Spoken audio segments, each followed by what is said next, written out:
mais uma vez, porque tá especial demais. Uau, que é meu jargão, você já sabe aqui. Quando a gente começa, pronto pro amor, a gente começa com um grande estilo. A gente começa com tudo. Então, assim, olha, fica aí, porque tá muito bom esse programa hoje. Vamos falar de um assunto. Tô com uma convidada para lá de especial. E vai falar de um assunto que é muito importante, que é a defesa da mulher, que é sobre amor também. Enfim, um monte de coisa. Eu quero dizer primeiro uma coisa seguinte, gente. Eu gosto sempre de frisar isso. Pronta para o Amor é um programa que fala de amor. Te prepara para o amor. Por isso que eu sempre trago profissionais da área de saúde, terapeutas, psicólogos, para que a gente entenda a mente humana, para que a gente fique bem com a gente em primeiro lugar, né? E se ame sempre, para que a gente entregue esse amor todo. E por isso que é importante, é bacana ter esse entendimento, em primeiro lugar, para você ter um grande amor na sua vida. E olha só, hoje está tão especial porque eu trouxe alguém diferente. Eu queria muito trazer alguém da área de defesa civil, posso falar assim? Segurança pública, olha lá. E assim, eu estava buscando alguém. E esse programa é tão especial, sou tão agradecido que eu trouxe a melhor. Doutora Raquel, já vou chamar essa pessoa muito especial. Muito obrigada por tua vinda, doutora Raquel. Delegada Raquel ou doutora Raquel, como que eu posso chamar? Raquel, para você, Cláudia. E eu que me sinto muito lisonjeada, muito feliz, muito obrigada, que deu certo, né?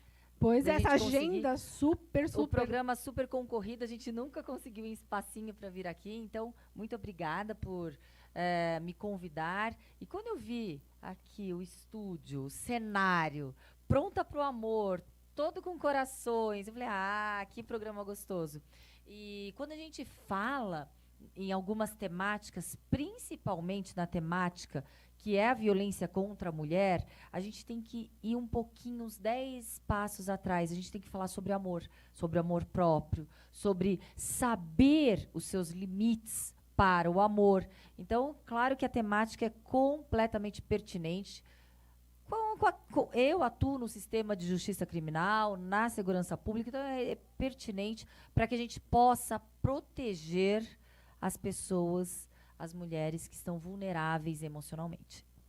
Perfeito, falou tudo. E assim, e quando a gente fala de amor, infelizmente existe o lado trágico também dele, né? Pessoas que depende. Quando a gente está bem, é até mais fácil de encontrar alguém dentro do que a gente busca, né? Mas nem sempre é assim, né? E é isso que você batalha, trabalha para isso. Cláudia, eu não tenho oportunidade de falar nesse tema da forma como a gente vai falar, que é justamente isso. Quando as pessoas me perguntam, como combater a violência contra a mulher?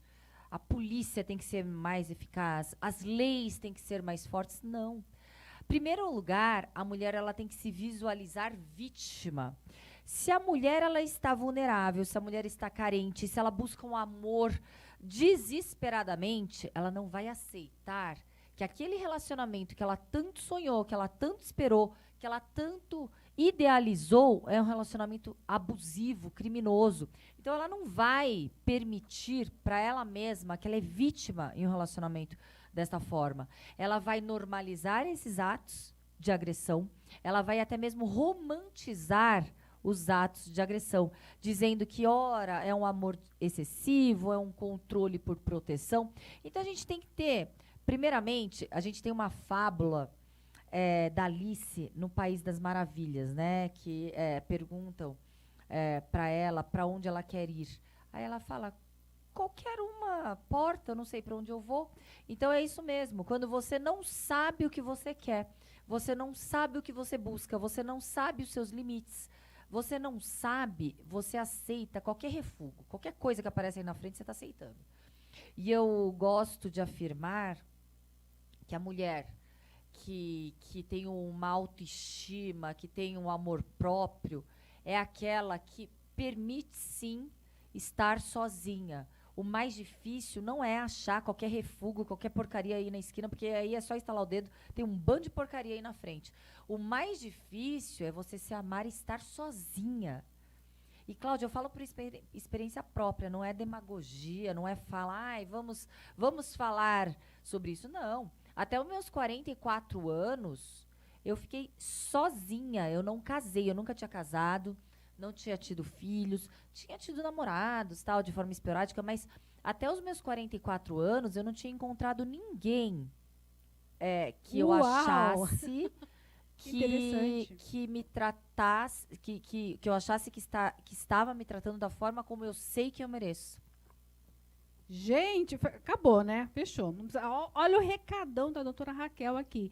E olha, eu trabalho com mulher, eu sou psicanalista, né, atendo no individual. O que mais tem é a mulher 40 anos, já acabou minha vida, né? Eu preciso. E esse desespero. Qual que então é a receita para essa mulher não ter esse desespero já, né, que você passou por isso e está super bem que a gente vê isso? Olha que curioso. Quando eu tinha os meus 25, 26, 27 anos, eu era bem mais nova do que aos 40, 43, 44. Teoricamente, para esses boçais dos Red Pills que fala, Red para pills. para essas pessoas desprovidas de qualquer intelecto cognitivo, uma mulher que passa dos 30 ou dos 40, sei lá, já perdeu o valor no mercado. Eu tinha 26, 27 anos, extremamente insegura, aceitando porcarias, aceitando refugos. E se alguém estiver me assistindo, é isso mesmo. Você é uma era uma porcaria, era um refúgio que a gente aceitava por uma ausência de autoestima. E quando eu passei no concurso para delegada de polícia aos 35 anos, de uma forma equivocada, eu achava que eu teria realização profissional, aí sim eu estaria pronta para achar um amor. Mas eu não consegui dissociar a minha realização profissional da minha realização pessoal. Então, a minha autoestima como um todo, ela estava umbilicalmente entrelaçada. Então, quando eu estava buscando o meu caminho profissional, eu não tinha toda a convicção do que eu mereço ou do que eu precisava determinar. Então, qual é a dica? A dica, em primeiro lugar, é você ter certeza e convicção que para você entrar num relacionamento, você tem que estar muito forte emocionalmente. Porque qualquer problema que acontecer no relacionamento, você não vai colocar a culpa no outro. Você já está fragilizado emocionalmente. Você vai falar que você, olha, não deu certo, eu não consegui passar no concurso público, eu não consegui o meu emprego, também não consigo namorado, também eu brigo o tempo todo porque algum problema eu tenho. Você somatiza tudo. E aí, qual é o grande perigo, a grande armadilha? Os relacionamentos com os abusadores, com esses criminosos, eles buscam justamente essa vulnerabilidade emocional. Todo relacionamento criminoso que culmina num feminicídio, ele se iniciou como um conto de fadas. Claro, o cara não vai conquistar uma mulher dando tapa na orelha. Uma poderosa também, né? Uma que já sabe o que quer da vida, porque ela identifica. Esse perfil eu não quero para mim. A que está bem com ela, né? E se não está, vai pegar realmente. E você, como é que ligou essa chave então para ti?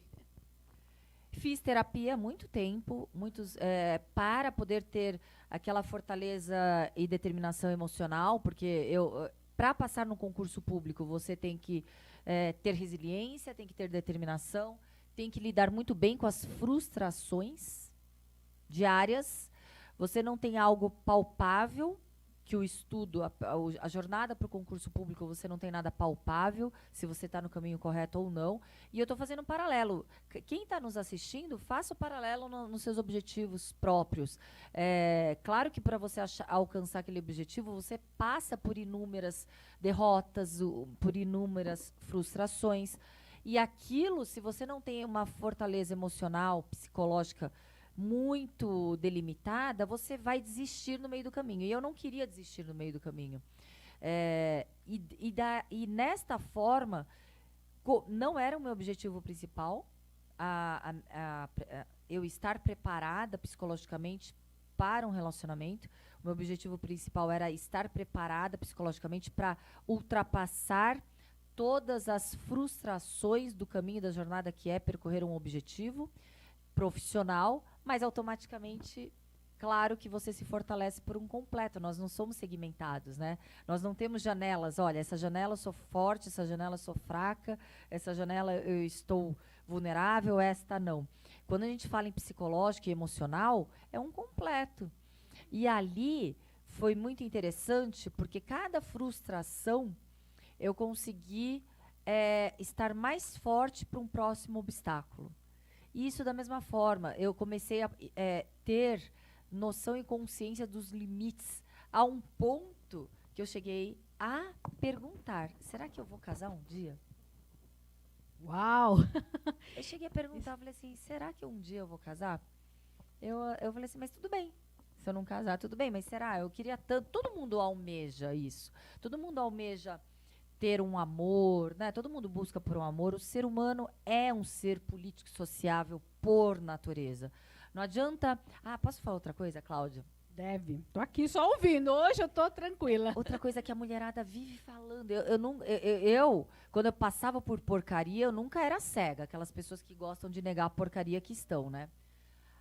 Eu via muitas amigas, não, ai, eu prefiro só sair de segunda-feira à noite. Não, sábado e domingo eu prefiro estar com a minha família. Tipo, a pessoa está sendo delimitada, o cara põe as regras, o cara põe, não, eu só gosto de sair de 15 em 15 dias. Gente, não se engana, não se engana. Se você continuar se enganando, você vai permitir ser enganada. Então eu falava assim para uma amiga, você acha mesmo que você acha legal você somente ser acionada numa quarta-feira chuvosa ou numa segunda-feira à tarde? E o final de semana que é a coisa mais gostosa, quando você não está trabalhando, não está estudando, ir num cinema com aquele que você ama, ir para um restaurante. É isso mesmo? Você quer esse tipo de relação ou você está aceitando regras daquele que está impondo? Isso aí já é um relacionamento abusivo para mim. Para tudo, porque aí já é um relacionamento abusivo. Pois é, e assim, liga o desconfiômetro, né? Porque assim, a pessoa fala assim, esse domingo eu não posso, esse sábado eu não posso, essa sexta eu não posso. Peraí, mas por que sexta, sábado? Sempre a sexta, sábado, domingo. O que você falou é na segunda-feira. Gente, só vai ligando o beat, vai ligando os pontos, é tão fácil, né? Mas é aquela coisa que você falou. Se eu não estou me amando, se eu não estou bem comigo, então eu vou aceitar isso aqui. E outra coisa, eu vou dar um jeito depois, também tem isso, né? A mulher, ela gosta de arrumar o homem, né? Então, mais tarde eu ajeito ele vai andar na linha. Existe isso, doutora? Não, as pessoas não mudam. O que acontece, o sentimento das pessoas podem mudar, comportamentos podem mudar. Pode ser que uma pessoa tinha um comportamento serial de não querer se envolver com ninguém e, de repente, ele te conheceu e ali ele resolveu querer se envolver com você. Comportamentos, eu acredito, que podem ser mudados. Comportamentos de acordo com a pessoa amada. Agora, dizer que um cara que já iniciou com você, te colocando como step, como disque contatinho, e futuramente ele vai te classificar como o amor da vida, acontece? Acontece. É 1 em 1 milhão. Você acha que realmente você é esse 1 milhão? É tão difícil a gente estar em relacionamentos com aqueles que nos respeitam, que nos amam, aqueles que estão na mesma sintonia com a gente, que inevitavelmente a gente vai ter algum tipo de rota de colidência. Agora você vai buscar ser a exceção da exceção da exceção para um cara que só te trata como disque contatinho, porque você vai mudar esse cara? Gente, eu acho que aí é um excesso de amor próprio, né, Cláudia? Utopia, né? Não existe, de verdade, né? Essa questão da mulher, que você falou, encontrei alguém aos 44, né? A gente está falando mulheres e homens, claro que tem o contrário, mas o nosso papo aqui é mulher, né? Hoje. Isso, e o programa ele é bem 90% feminino. Hoje, porque eu já vi homem vítima de relacionamento abusivo psicológico, etc. Então, mas a gente está falando da mulherada, então, e é com a mulherada que a gente está falando. Homens, pegue para você também, reverta a coisa aí para o masculino. Tá bom, né, gente, o programa, né? Já compartilha, então já chama aquela tua amiga que tá com aquele embuste, fala, vem ouvir a doutora Raquel, vários anos. É que eu nem falei o currículo dela aqui, né? Acho que dispensa comentário, mas olha, fala com muita propriedade. E ela, a história própria, né, de ter um amor aos 44 do segundo tempo, literalmente. Quase 50. Olha, eu tô com 47, 3 anos atrás. E tá feliz? Super feliz, casei, algo que eu nunca imaginei. Eu nunca tive sonho, desde nova eu nunca tive sonho de casar de véu, aliás, de vestido de noiva. Véu eu não tinha, nem grinalda, mas eu tinha o vestido de noivo, o buquê, Casei numa igreja católica, depois a festa a gente teve muito tempo depois, né? 8 meses depois. Nunca tive esse sonho. Eu pensava que eu iria realizar. Sempre tive um sonho de achar o amor da minha vida, mas em algo mais íntimo, algo bem menor.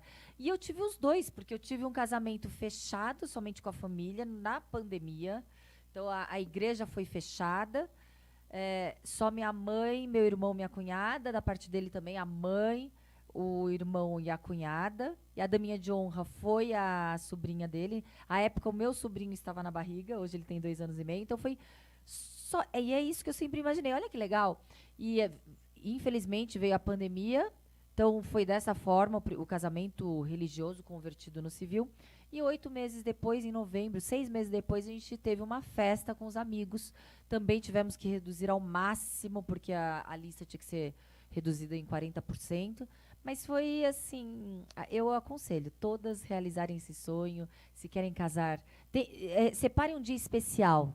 Nem que se for num restaurante, se arrumar. É bom né? fazer esse cerimonial, né? É muito, e as fotos, dá uma nostalgia gostosa.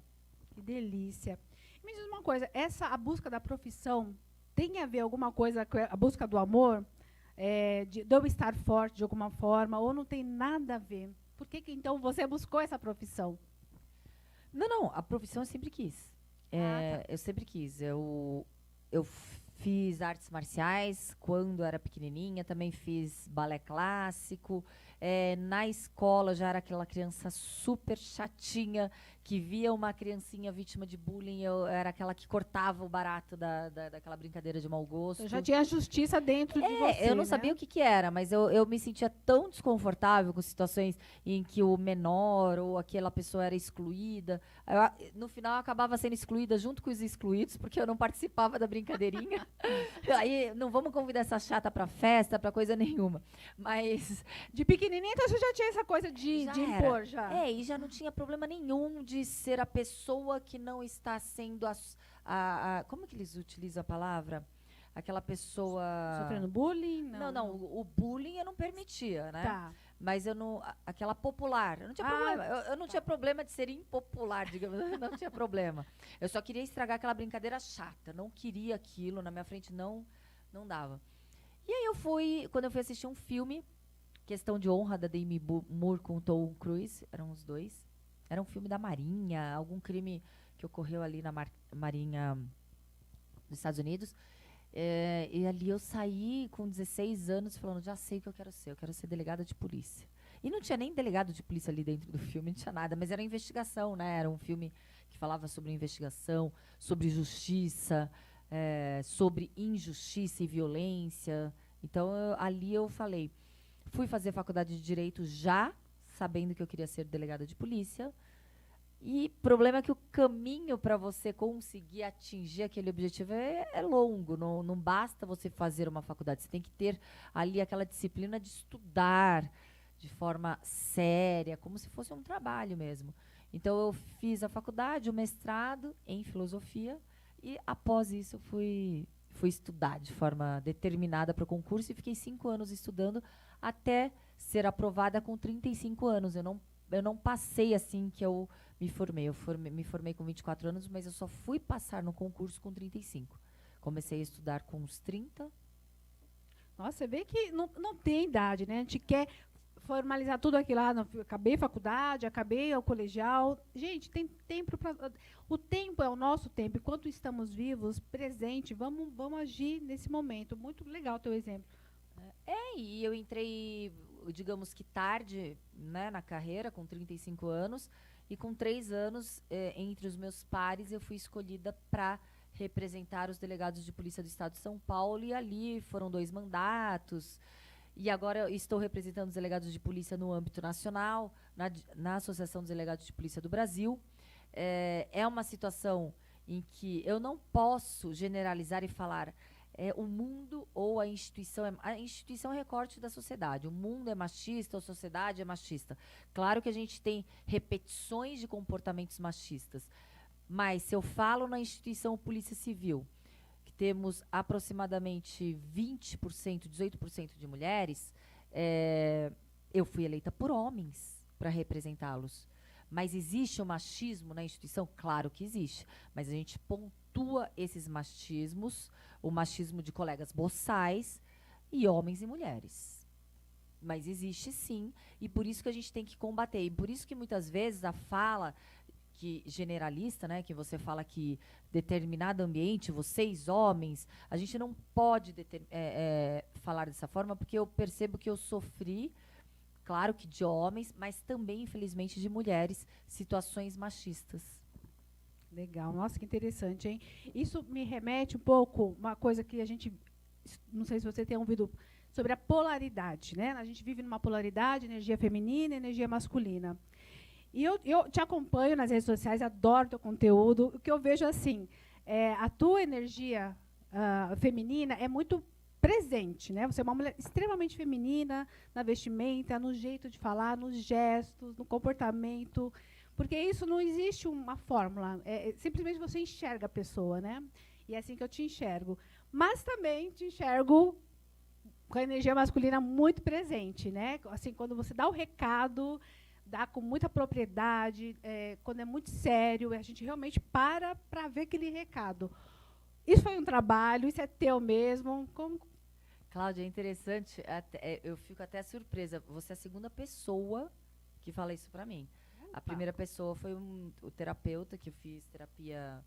Várias vezes ele quis me dar alta, eu não aceitava alta, até que eu falei, tudo bem. Eu comecei a terapia com uns 30 anos e acabei lá para uns 40, um pouquinho antes da pandemia. Né? Então, fiz mais de 10 anos de terapia. E ele utilizava exatamente isso. Porque as pessoas acreditam que as personalidades estão relacionadas com a sexualidade. A minha sexualidade, a minha preferência sexual é o homem. Eu sou heterossexual, eu gosto do sexo oposto, é a minha preferência sexual. Isso não impede que eu tenha características na minha personalidade muito forte. Ele falava que eu tinha um falo muito grande. Fálica, né? É isso? Fálica, isso. Ele falava, você tem algo que não é androginia, porque eu tenho sim minha preferência sexual. Mas é algo que eu misturo características. Por isso que é muito perigoso as generalizações. Sou extremamente vaidosa. Digo até que algumas situações eu sou até meio perua, né? Eu gosto de delícia, que ótimo. Tanto que eu cheguei aqui, né, Cláudia? Eu tava mais basiquinha e falei assim, não, deixa eu pôr a minha jaquetinha de couro. Vamos aproveitar esse gancho que você vai terminar de falar sobre essa polaridade. Eu sei que você está aqui com patrocínio de um sapato lindo, maravilhoso. Quer falar dele? De onde que é isso? Pode levantar para mostrar? Por favor. Não sei se dá, gente, então, deixa eu fazer assim, olha. Ela mostrar? Deixa eu fazer assim, ó. Tem que assim, vir já tá alguém, vendo. né? Ele é feito à mão, couro, ali na Melo Alves, perto da Oscar Freire. Patrícia Camacho, a loja é perto da Oscar Freire. E ela tem uma pegada social muito legal, porque a loja dela é linda. Ó, Patrícia, muito obrigada, tá? Eu amei. Amei. O nude dá com tudo, né? Tô aqui com uma jaquetinha de couro, mas o nude ali com tudo. E ela tem uma pegada muito legal, porque todo sábado ela abre oportunidade para mulheres que estão iniciando nos seus negócios a apresentarem seus produtos na loja dela, sem cobrar aluguel, sem cobrar absolutamente nada. Então ela abre essa oportunidade. Patrícia, muito obrigada. Olha. E logo vou segui-la, Patrícia, por favor, entre em contato comigo que eu quero ficar assim, hein? E eu já vou falar pra você, tá? Não falei ainda, mas a gente já combinou. Em agosto, é o Agosto Lilás. Você tá convidada, Cláudia. O Agosto Lilás, a gente vai fazer peças de roupa, de sapato, de bolsa, de casaco na loja dela, de roupa também, lilás, para simbolizar o combate à violência contra a mulher. Vai ser uma collab, que dizem, isso. Delegada Raquel e Patrícia Camacho. E ali a renda vai ter um percentual ali da renda revertida para a instituição que combate a violência contra a mulher, instituição da sociedade civil, né? Legal, parabéns, Patrícia. Já tô olha, convidadíssima, já aceito. E aceito o convite. Mais que convidada. Que ótimo. Vamos retomar um pouquinho, só para a gente fechar esse tema de polaridade. Estava falando da terapia, que fez mais de 10 anos, e aí você percebe que você tem esse misto, agora deixa eu puxar a mulher para cá, deixa eu puxar a minha energia masculina. Ou isso, de repente, já está natural para você? eu sou dessa forma. Tanto que é muito engraçado. O meu marido é policial do grupo de operações especiais. Então ele está acostumado, né, a algo não tão delicadinho, digamos assim. Mas às vezes ele fala, calma, você tá brigando comigo, você tá falando normal, porque eu não sou tão meiga, até no meu cotidiano, né? Eu tenho uma voz mais forte, eu sou acelerada. Então, digamos que é a minha personalidade. Só que, infelizmente, a sociedade classifica mulheres que têm uma personalidade, de repente, mais combativa ou competitiva, ou até mesmo mais forte, como a descontrolada, a histérica, a louca. A louca é a melhor. E eu de passei todas. por isso Tá. nos meus 3 primeiros meses representando os delegados de polícia do Brasil. Alguns tipos de estereótipos queriam me impor a todo instante, Cláudia. É isso que eu ia te perguntar. Era outra pergunta já. Trabalhar num ambiente que é, eu acredito, maior, né? O masculino aí, o homem, né? Você deve ter esse tipo de preconceito até hoje. Ou não sei se é um preconceito ou as pitadinhas que se soltam. Mas pitadinhas De lançadas preconceito, né? por boçais, porque tem colegas extremamente competentes que eu aprendo diariamente. Esses colegas não, eles não permitem até essa reprodução.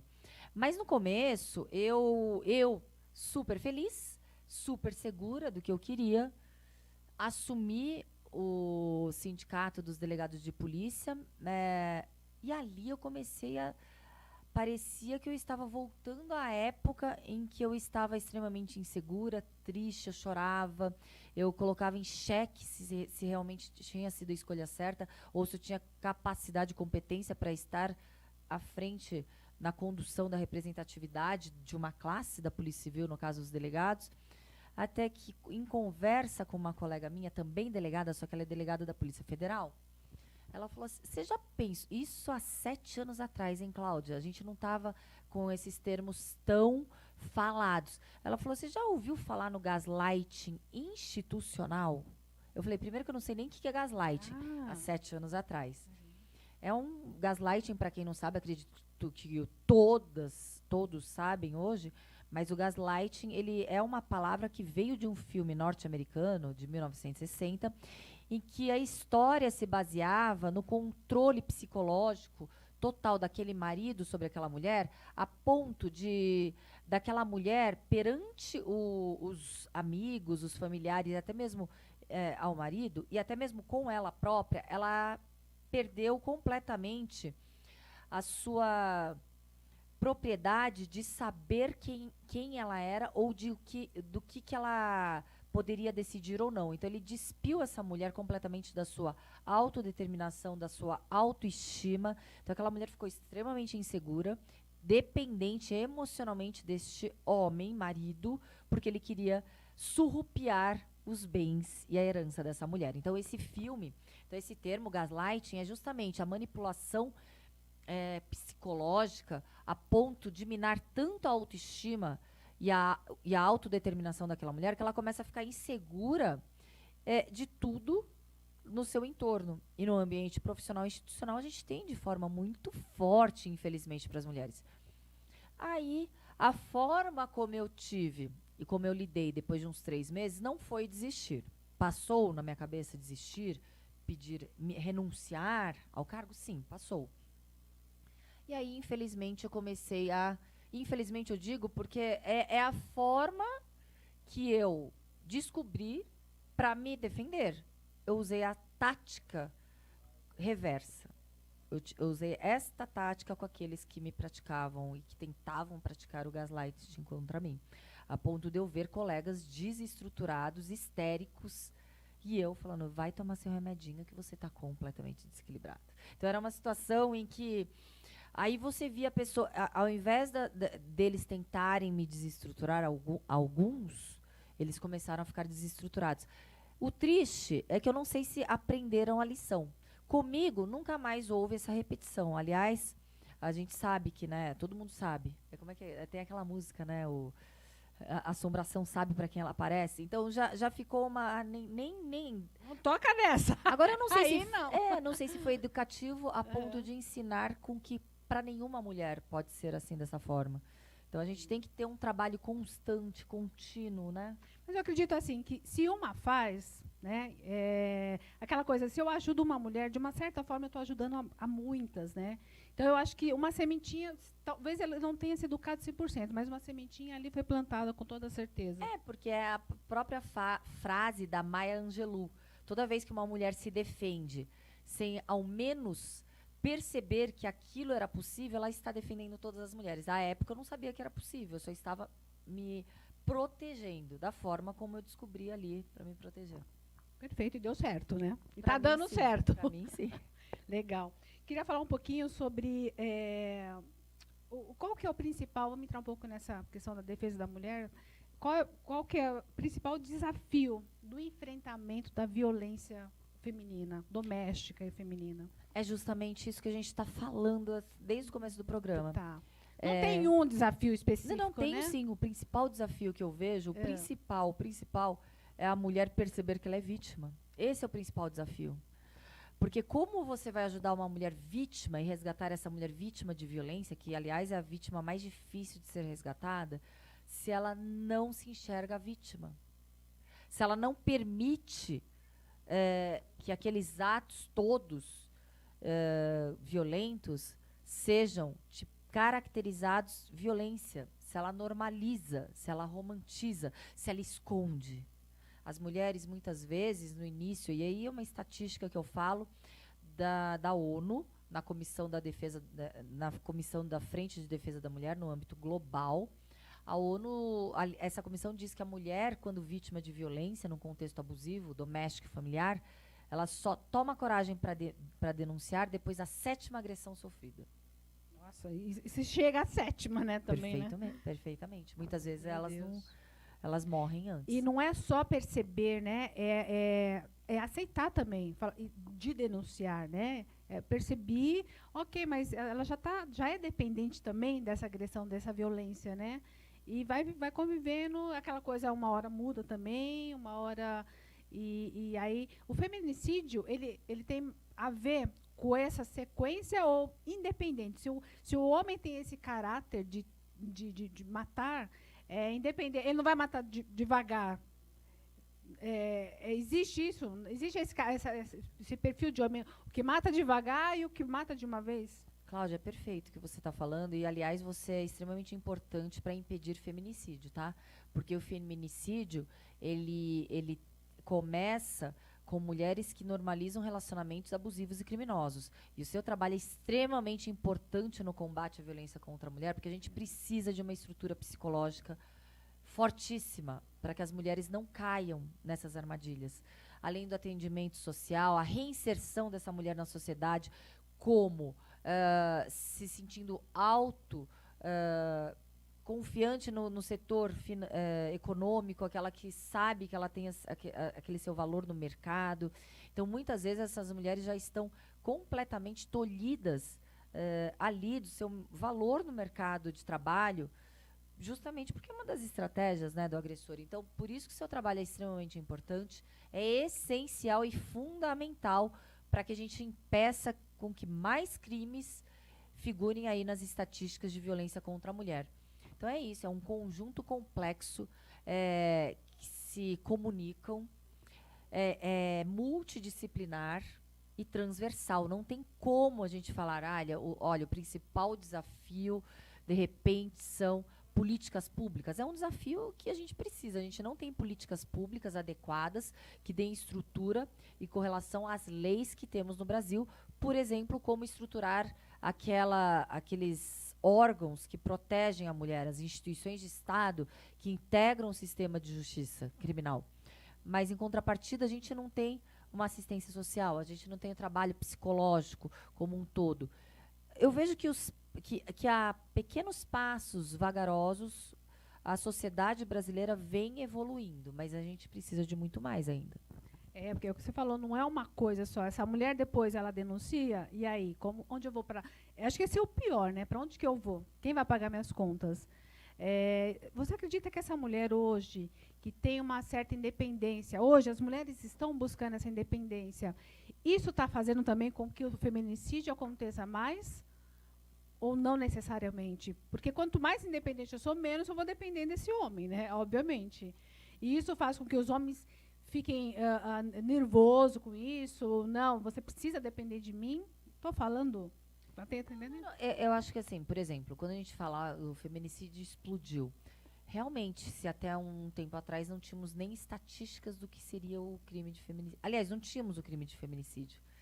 Então, claro que depois da tipificação normativa, a gente tem agora estatísticas que versam antes, e em contrapartida o feminicídio explodiu, mas em contrapartida o homicídio diminuiu.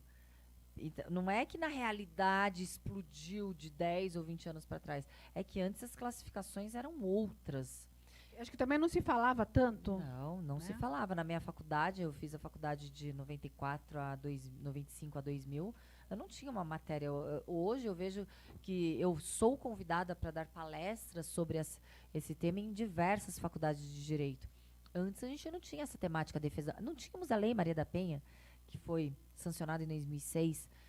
Então é uma série de fatores.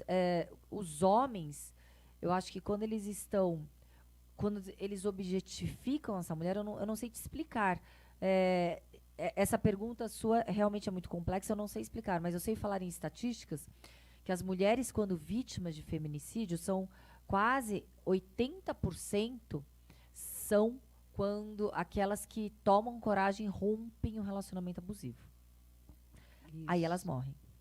Quando elas falam, aqui parou, meu amigo, aqui chega. E romper não necessariamente ela precisa estar independente, né? Não precisa. Quando ela rompe, aquela mulher que na cabeça do criminoso é a sua propriedade, então ele imagina, se não está comigo, não vai ficar com mais ninguém.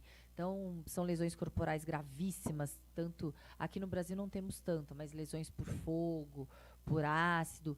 Inclusive, na Avenida Paulista, eu estive em um programa de televisão com a Keila, da TV Gospel. Ela até, a convidada, ela tinha 90% do corpo queimado. Ela foi queimada viva na Avenida Paulista. Nossa, saindo do trabalho. loucura. E ninguém a ajudou. O agressor, que era um ex-namorado, não permitiu esse término. Então, infelizmente, esses agressores, os criminosos, eles tratam essas mulheres como objetos. E o duro assim, né? Essa mulher, muito, é o que você falou, todo mundo viu e não fez nada. Como é que faz ainda alguma coisa, sendo que a própria mulher, a própria vítima, que deveria, subtende-se que deveria tomar uma... Como fala, em briga de marido e mulher, não mete a colher. Tem que meter a colher. Como que eu consigo ver meu vizinho e apartar isso aqui? Fala, chega, você não vai mexer mais nela. Olha que interessante essa sua pergunta. Eu vejo que, de forma legislativa, é triste, mas é um avanço. As inovações legislativas, hoje, elas colocam como lei a solidariedade. A gente tem, no estado de São Paulo, uma lei que obriga os administradores de condomínios, tanto condomínios residenciais, condomínios empresariais, né, para que esses administradores, que são síndicos, eles tenham a obrigação de denunciar atos de violência contra os vulneráveis, mulheres, crianças, idosos, deficientes. É uma obrigação. Antes, esses síndicos ou administradores poderiam ser até taxados ou acusados de intrometidos. Você está interferindo numa esfera privada que não te diz respeito. Hoje é uma lei. Não tem sanção, mas é uma lei. É uma lei que obriga uma atitude da sociedade. Desde que ele saiba também onde está isso, né? Porque assim, você fala no condomínio, vários torres, né? E eu não sei, eu sei que tem um barulho ali, mas ele precisa falar exatamente o lugar, onde é, com quem é. Fala, não só nesse condomínio. Não. Ele tem que detectar e denunciar especificamente, né? qual é o casal ali que está envolvido nessa agressão. Então, a gente tem uma lei que já... A gente vê que essa vanguarda, essas leis que estão vindo agora, elas também obrigam essa responsabilidade. O que antes tínhamos há 50 anos atrás, teses de defesa esdrúxulas, como legítima defesa da honra, em que o homem poderia alegar como tese de defesa: eu matei para aquele corno, né? Foi corno, falou a matei honra, né? porque a minha honra foi violada. Hoje, só recentemente, só esse ano, o STJ e o STF colocaram uma pá de cal falando: não existe alegar tese de defesa, uma tese que nunca existiu, né? Mas não existe alegar legítima defesa de honra para justificativa de nenhum crime contra a vida. Então a gente vem evoluindo aos pouquinhos. Tanto que a própria traição hoje já não é traiu, tá tudo bem, vai, digamos assim, desde que não coloque o outro numa situação de vegetatória. A traição, ela não é um crime, né, a traição em si, mas nada exime a responsabilidade no âmbito civil de atos vexatórios, de denegrir a sua honra e você se sentir humilhado. Você pode, no âmbito civil também, pedir uma indenização. Se você foi lesado ali, enganado, um ressarcimento de todo aquele dinheiro, porque a gente tem aquele golpe, o golpista do Tinder. Por que é difícil colocá-lo, tipificá-lo como estelionatário? Porque elas faziam de livre e espontânea vontade. É um empréstimo, né? é um presente. E aí, como é que criminalmente você vai tipificar tais atos? Se tem de forma documentada, né, um vasto material que eles mesmos, os criminosos, os pilantras, né, eles coletam. Então, a única saída é, sim, processar no âmbito da justiça civil. Inclusive, esse estelionato sentimental é um termo que foi utilizado numa sentença de indenizatória civil por uma juíza em Brasília, ao condenar aquele suposto namorado à indenização, a ressarcimento de todo o dinheiro que ela gastou com viagens, com carros, com roupas e com jantares no período que eles estiveram juntos. Nossa, perfeito. Uau, gente, não sei nem quanto tempo temos aqui para o break. A produção vai me atualizando aqui. Eu queria, assim, tem como a gente, embora você já tenha falado bastante, mas assim, como quebrar esse ciclo de violência? A mulher tem como identificar e ela por si só quebrar isso? Olha, mais fácil do que quebrar o ciclo de violência é não entrar nesse ciclo de violência. É não permitir estar em um relacionamento abusivo.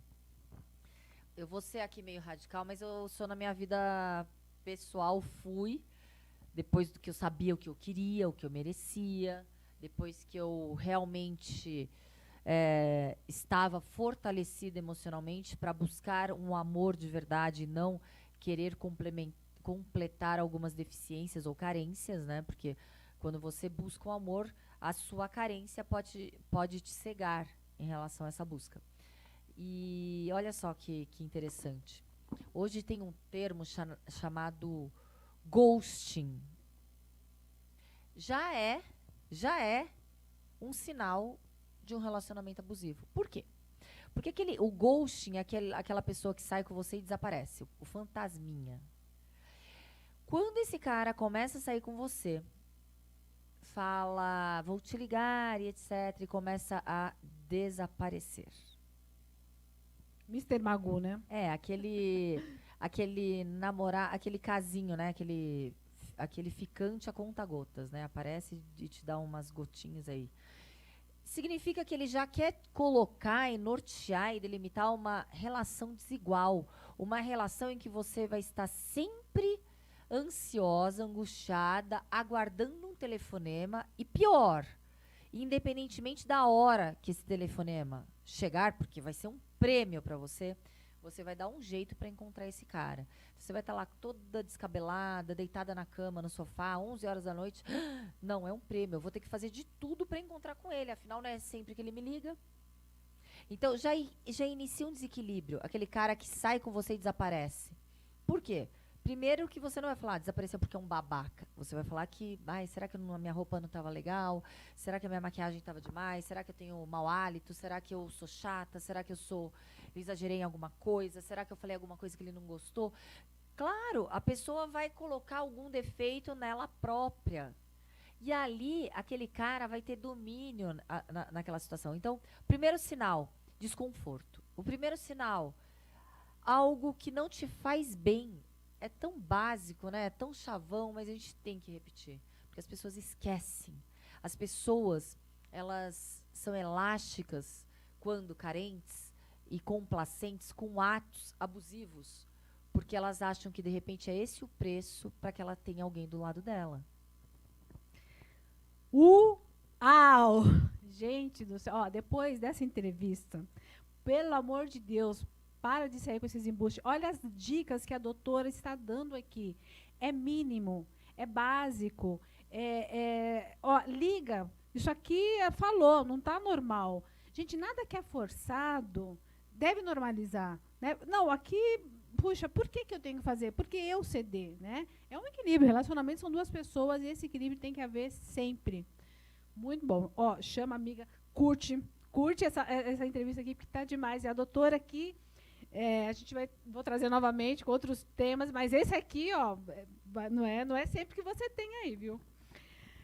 Tem mais alguma coisa que queira completar, assim, de violência, né? Tem outras perguntas aqui, mas que você acha interessante estar complementando aqui? Ou vamos seguindo? Eu acho que a violência contra a mulher, ela não é uma causa segmentada de gêneros.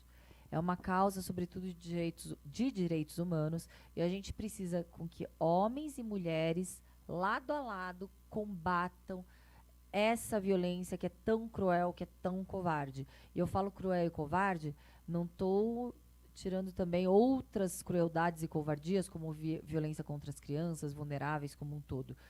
Mas aqui a temática é a violência contra a mulher, né? E é cruel porque você manipula sentimentalmente essa pessoa, você destrói a autoconfiança dessa pessoa, o amor daquela pessoa, você destrói todos aqueles sonhos que uma pessoa tem. Então é muito cruel. Nossa Senhora. Eu queria falar. E olha só, Cláudia, é aquela fala básica que toda avó falou para sua neta. O sapato não serviu, ele não é para você. Relacionamento é a mesma coisa. Anel também, né? Você vai ter que colocar um band-aid, você vai ter que reformar, você vai ter que alargar, não vai dar certo. Pega outro sapato. Troca, gente. Troca. A fila anda. Vai next, vai para a próxima. Meu Deus do céu. Produção, quanto tempo eu tenho ainda? Deixa eu ver aqui para a gente ver aqui. Eu queria ver se eu posso entrar essa questão aqui do Red Pill, que também é um outro que... Antes de falar dele, por exemplo, hoje existe o feminismo. Você acredita que, com a entrada que já há algum tempo já, e eu vejo muito nas redes sociais, essa é feminista. Isso tem prejudicado as mulheres de uma forma da violência. Não, essa é feminista, então não serve. Como que você enxerga essa questão do feminismo? Eu tenho a palavra feminismo, essa palavra foi deturpada justamente para desqualificar e enfraquecer a defesa da mulher por direitos iguais. Então, quando você coloca estereótipos caricatos, mulheres que defecam na rua, mulheres sem higiene, mulheres despidas completamente de vaidade, não que as pessoas não podem, todas devem ser vaidosas, mas não. Ou caricatos, né? Quando você coloca estereótipos caricatos para tipificar e para alcunhar de feminista, essa é feminista? Não, para mim é uma pessoa que não tem modos sociais, pessoas que defecam na rua, urinam na rua, ou simulam atos sexuais no meio da rua. O feminismo, ele ficou muito estereotipado justamente para que seja esvaziada essa pauta, essa defesa. Para que todos os avanços que tivemos, graças a grandes mulheres que lutaram por nossos direitos, seja esvaziada. Então, o feminismo, ele não é sinônimo, antagônico do machismo. O que é similar ao machismo é o feminazi. a supremacia da mulher sobre o homem, é toda essa situação horrorosa que a gente vê no machismo, não é o feminismo que contrapõe.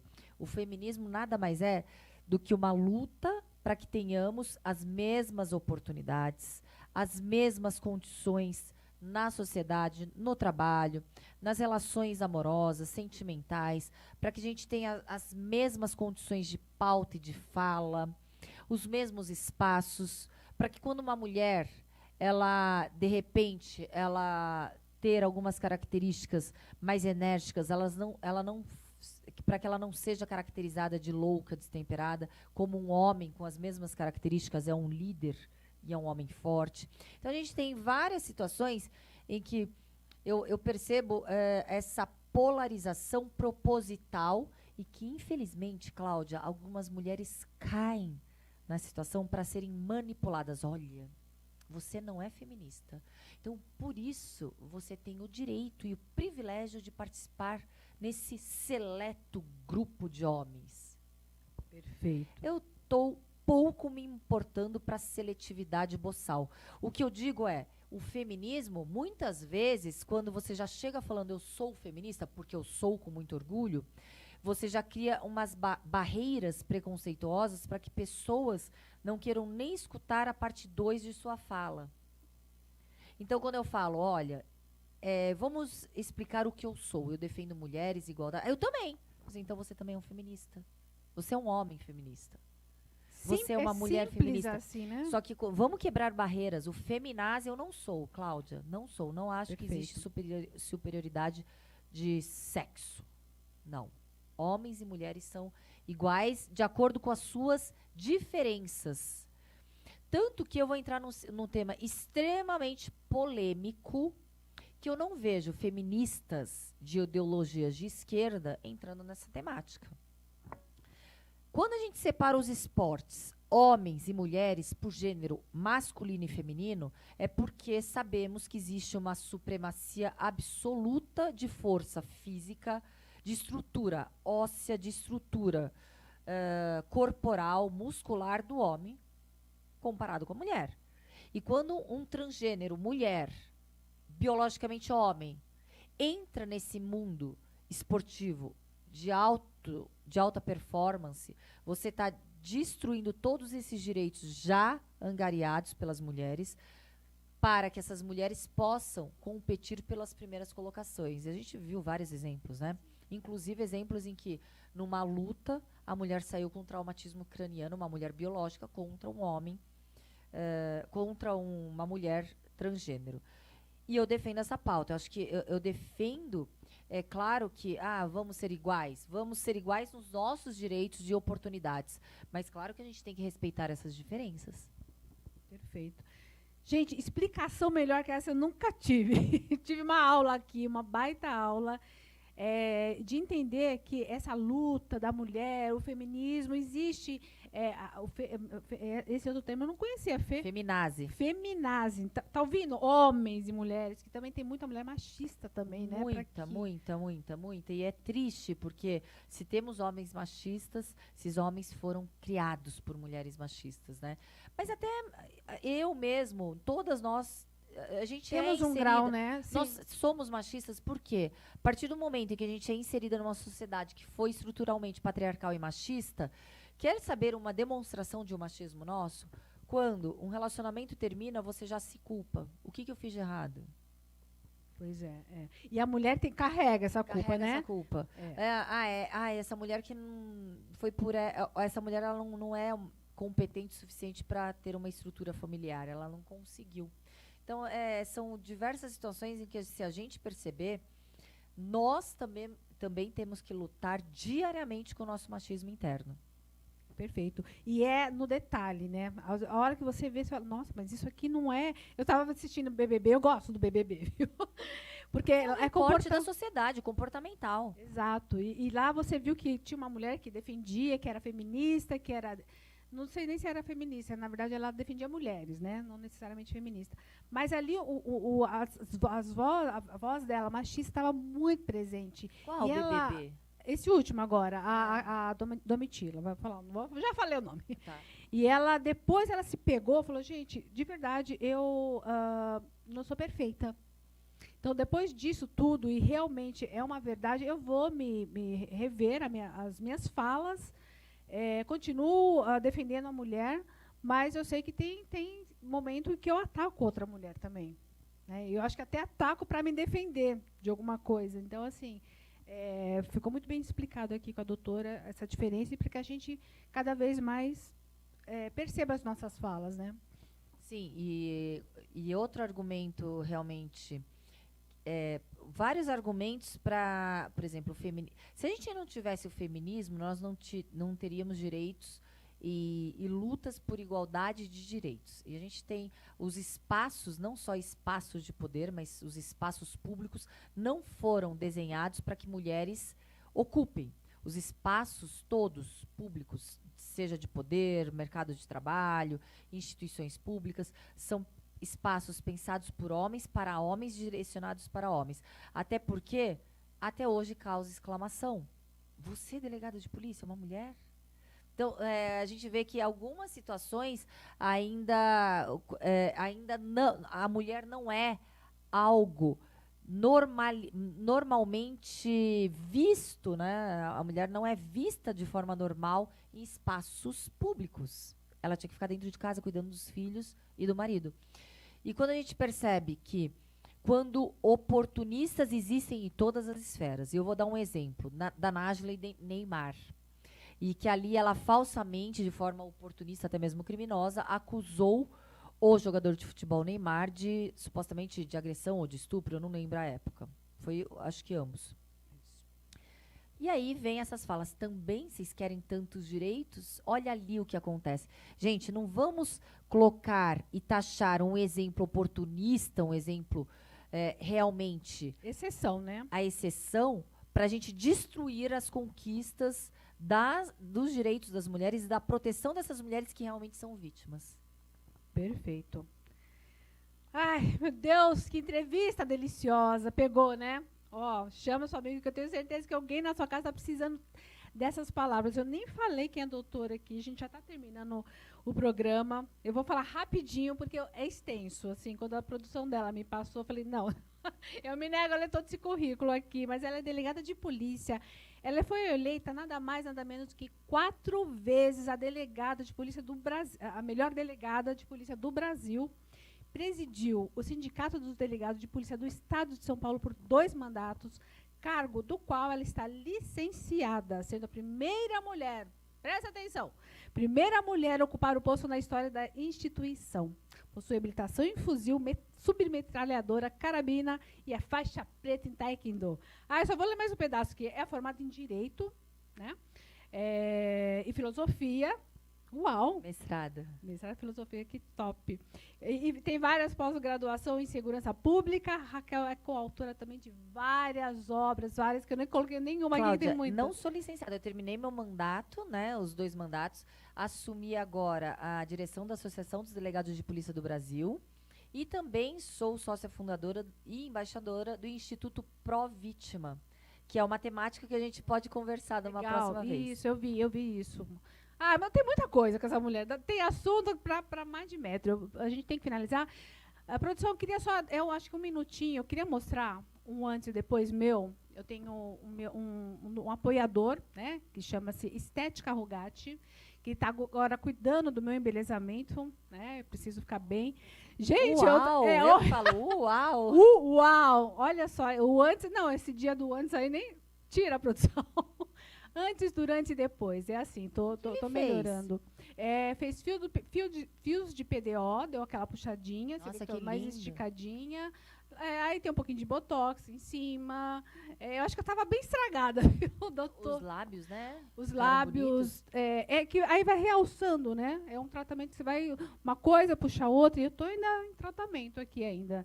Então, doutor Douglas, muito obrigada com a sua esposa. Olha só isso. Gente, eu estava destruída. Meu Deus, até vergonha. Mas é isso. A gente está aqui para melhorar e pegar profissionais de extrema competência. Dr. Douglas, da Estética Rugatti, está aqui, assim como as redes sociais da doutora Raquel. a dele também, entre em contato, faz uma avaliação, sem compromisso nenhum, e vamos ficar linda, assim como eu tive jeito, você também tem jeito, tá bom? Ai, assim, te acha, o que é fácil te achar? Me fala de você para finalizar. Cláudia, eu tô nas minhas redes sociais, eu tenho a delegada Raquel no Instagram, ali tem o Linktree que fala, né, que tem várias entrevistas, inclusive eu vou colocar a nossa lá. Uau! É bem diferente, que a gente falou até de uma forma, né, não só crime, mas a gente falou antes, a gente teve a oportunidade de falar antes das mulheres serem vítimas de crimes. Estou como deputada estadual suplente do Estado de São Paulo. Então, eu vi tua votação, assim, foi...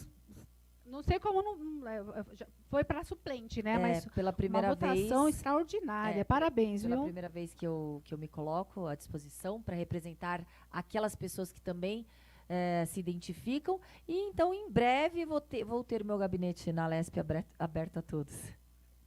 Pronto. Bom, acha de qualquer jeito.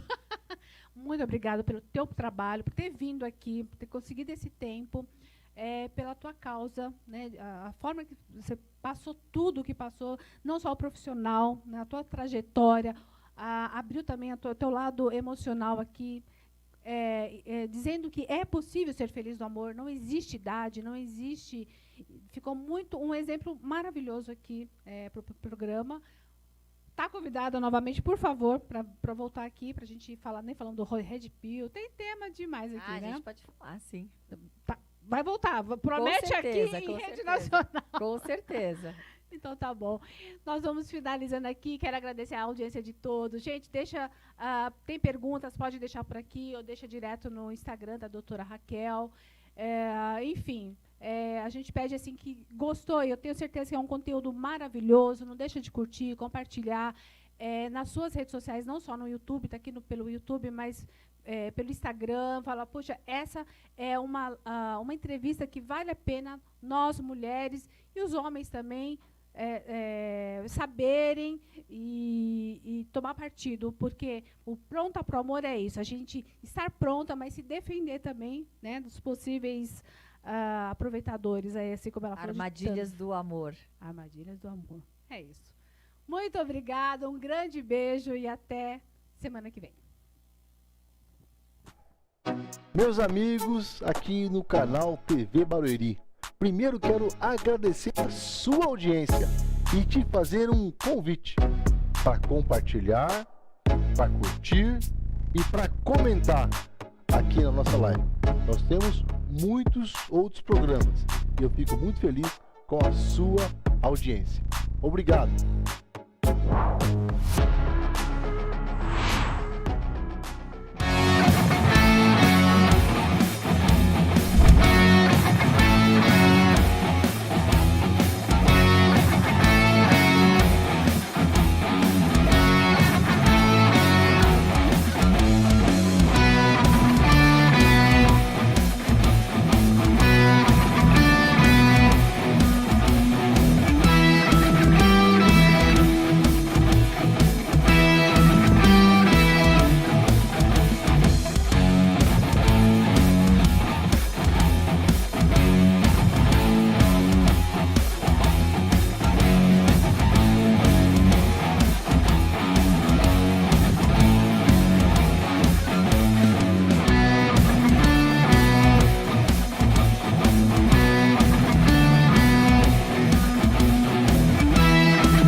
Nesse calor e vim aqui na secretaria Acer e aproveitar e já tomar o meu açaí. Bom, gente, e aqui na Ashers tem uma variedade de self-service e aqui tem diversos sabores de sorvete. Então você pode se deliciar e ficar com água na boca igual eu estou.